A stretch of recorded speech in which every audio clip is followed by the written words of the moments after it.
Chapter 10, The Long Party. I hope we're not too early. Grace Windsor Wexler always arrives at parties fashionably late, but not tonight. She didn't want to miss a thing, or a clue, or wait around in her apartment with a murderer on the loose. I don't think you've met my husband, Dr. Wexler. Call me Jake. Hello, Jake, Judge Ford said. A firm handshake, laugh lines around his eyes. He needed a sense of humor with that social climbing life. What a lovely living room, so practically furnished, Grace commented. Our apartments are identical in layout, but mine looks so different. You must come see what I've done with it. I'm a decorator, you know. 3 bedrooms do seem rather spacious for a single woman. What does she mean, 3 bedrooms? This is a 1-bedroom apartment. Would you care for an appetizer, Mrs. Wexler? I'm curious to know exactly how you are related to the Westing family. The judge had hoped to take the heiress by surprise, but Grace gained time by coughing. Goodness, that ginger is spicy. It's the Schoen cooking style, you know. How am I related? Let me see. Uncle Sam was my father's oldest brother. Or was he the youngest brother of my father's father? Excuse me, I have to greet my other guests. The judge left the prattling pretender. Father's brother or father's father's brother. If the relationship was on the parental side, her maiden name would be Westing. The party went on and on. No one dared be first to leave. Safety in numbers, especially with a judge there. So the guests ate and drank and jabbered, and they watched the other guests eat and drink and jabber. No one laughed. I guess murder isn't very funny, Jake Wexler said. Neither is money, Mr. Hu replied glumly. Deciding that his wife had found the perfect partner, the podiatrist moved on to the 2 women standing in silence at the front window. Cheer up, Benji Pie, you'll see your Denton soon enough. His daughter twisted out of his embrace.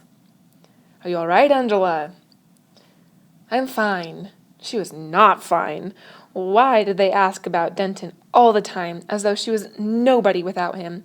Oh, it wasn't just that. It wasn't even the humiliation of her mother chiding her about the twin costume in front of everybody, and sending her back to the apartment to change clothes. It was more than that. It was everything. Jake turned to Madame Hu.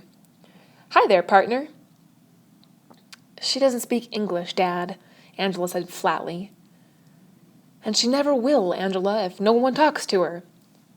Snow, said Madame Hu. Jake followed her pointing finger. That's right, snow. Lots and lots of snow. Snow, trees, road, Lake Michigan. China, said Madame Hu.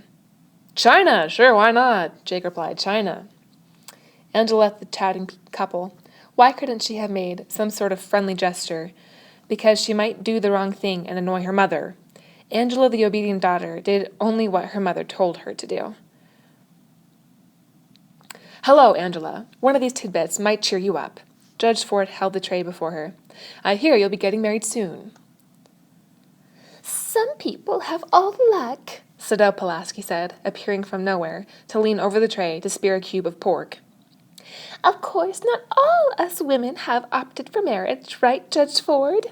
Some of us prefer the professional life, though I must say, if a handsome young doctor like Denton Deer proposed to me, I might just change my mind. Too bad he doesn't happen to be twins. Excuse me, the judge moved away. I'm not having any luck at all, Angela, Sadell whined. If only your mother hadn't made you change your clothes, somebody surely would have mentioned twin. It's much harder to judge reactions when I have to bring up the subject myself. You shouldn't let your mother boss you like that. You're a grown woman, about to be married. Excuse me, Angela moved away. Yes, thank you. I would like a refill, Sadell said to nobody and hobbled to the bar. Something non-alcoholic, please. Doctor's orders. Make it a double. Twins. Twins? What's she talking about? Theo wondered, staring at the black and white checkered costume. 2 ginger ales for the chessboard coming right up. Hidden among her guests, the judge studied the 2 people standing off in the corner, the only pair in Sunset Towers who were not Westing heirs. George Theodorakis placed his hand on the shoulder of his invalid son, a large, bronze, hard-working hand, like Theo's. Theo resembled him in many ways, tall, wide shoulders, slim-waisted, the same thick, straight black hair, but age had chiseled the father's face into sharper planes. His troubled eyes stared across the room at Angela. Catherine Theodorakis, a slight, careworn woman, gazed down on her younger son with tired, dark-circled eyes. From the wheelchair, Chris watched Legs.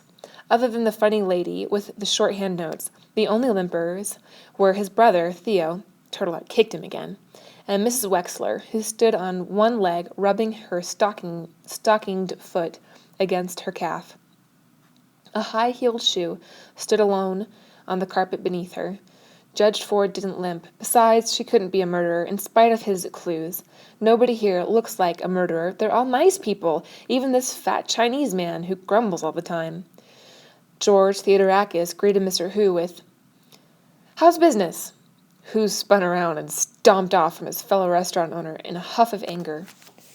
James Hu, inventor, that's who the judge wanted to talk to. But there was a problem at the bar. A long line had formed, and it wasn't moving. There are 16 white pieces and 16 black pieces in chess, Theo was explaining to Sidel Pulaski. "Do you play chess, Judge Ford?" "A bit, but I haven't played in years." The judge led the secretary away from the crowded bar. Theo must think the Westing game had something to do with chess. He may be right. It certainly is as complicated as a chess game. "But I did study," Doug was arguing. The judge interrupted. "I haven't had a chance to thank you for the delicious food, Mr. Hu. How long have you been in the restaurant business?" "Running up and down stairs is not studying," Hu said. Sidel Pulaski butted in. "Father and son, you look more like twins." "You're equal partners with that Theodorakis kid," Hu continued. "Why didn't you insist on holding the meeting in our restaurant instead of that greasy coffee shop?" "Because some people don't like chow mein for breakfast," Sidel Pulaski replied. "There you are, dear." Grace patted a stray wisp of Angela's hair into place. "We must do something about your coiffure. I'll make an appointment for you with my hairdresser once the snow is cleared. Long hair is too youthful for a woman about to be married. I can't understand what got into you, Angela, coming to this party in that old checkered dress and those awful accessories, just because your partner dresses like a freak." "She's not a freak, Mother." "I was just speaking to Mr. Hu about catering the wedding shower on Saturday. I arranged for little Madame Hu to serve in one of those slinky Chinese gowns. Where are you going, Angela?"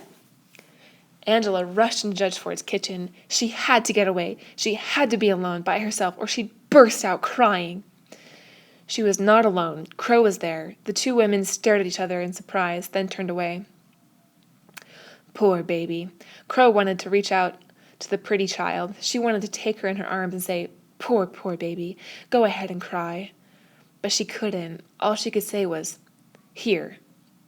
Angela took the dish towel from the cleaning woman and bunched it against her face to muffle the wrenching sobs.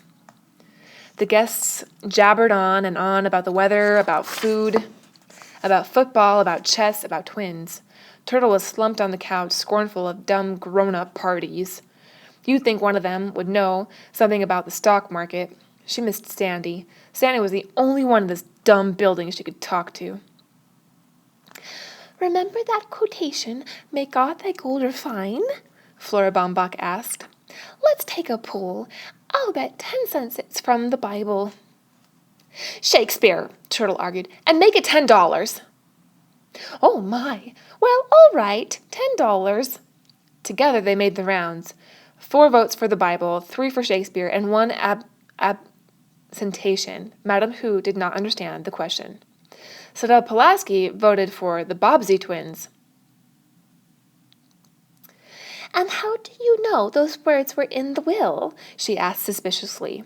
Too suspiciously. So that's what lost important business papers meant. Somebody stole the shorthand notes. Turtle smiled at the delicious nastiness of it all. "I remember, that's all." "If you remember so well, tell me what comes before that," Sidel challenged. "I don't know. What?" The secretary had an audience now. I don't mind telling you, but not if you are asking like that. Theo said, Please, not Turtle. Sadell turned toward him with what should have been a gracious manner, but she grimaced when the top of the crutch poked her in the chest. The exact quotation, she announced loudly, hoping she was right, is spend it wisely, and may God thy gold refine. Right or wrong, her guess was received with groans of disappointment. The heiress had expected more. A hint, a clue, something. It was time to go home.